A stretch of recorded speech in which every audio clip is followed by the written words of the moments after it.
नमस्कार, आपण पाहताय कोकणशाही चॅनल कोकणच्या समृद्धीचं. मी चिन्मय घोगळे. कोकणशाहीच्या सकाळच्या बातम्यांमध्ये आपणा सर्वांचं स्वागत.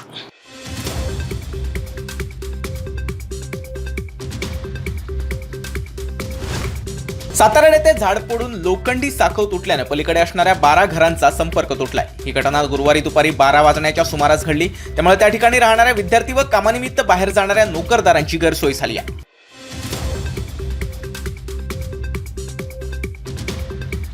कणकवली रेल्वे स्टेशन मार्गावरील शिवशक्ती मंगल कार्यालय येथे दुचाकी आणि एसटी बस यांच्यात धडक झाली. या दुचाकीवरील दोघे ठार झालेत. सुनील ठाकूर आणि सागर घाडीगावकर अशी त्यांची नावं आहेत. हा अपघात सायंकाळी 5:30 वाजण्याच्या सुमारास घडला.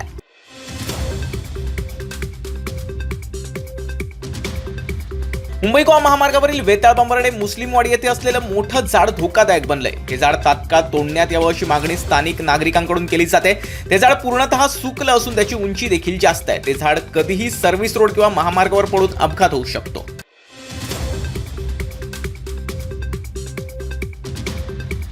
ओहळात कपडे धुण्यासाठी गेलेल्या महिलेचा बुडून मृत्यू झालाय. ही घटना कणकवली तालुक्यातील शिरवल गावात घडली. प्रचिती प्रशांत कुर्तडकर असं तिचं नाव आहे.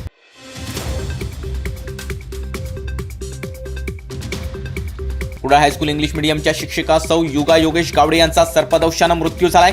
15 दिवसांपूर्वी रविवारी शाळेला सुट्टी असल्यानं त्या घराच्या मागच्या बाजूला भांडी घासून घरात येत होत्या. यावेळी दाराच्या उंबरट्यावर असलेल्या विषारी सर्पानं त्यांच्या पायाचा दंश केला. यावेळी त्यांनी पाय झटकला असता सापानं पुन्हा चावा घेतला.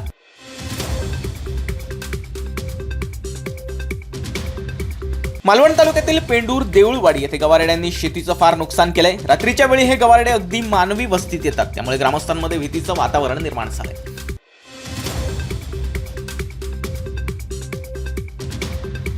अजित पवार गटाच्या जिल्हाध्यक्षपदी अभित नाईक यांची निवड करण्यात आली होती.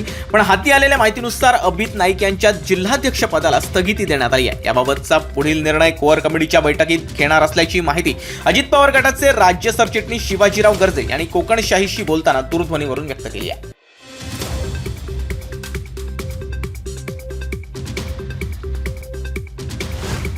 आणि याबरोबरच कोकणशाहीच्या सकाळच्या बातम्यांमध्ये इथेच थांबतोय.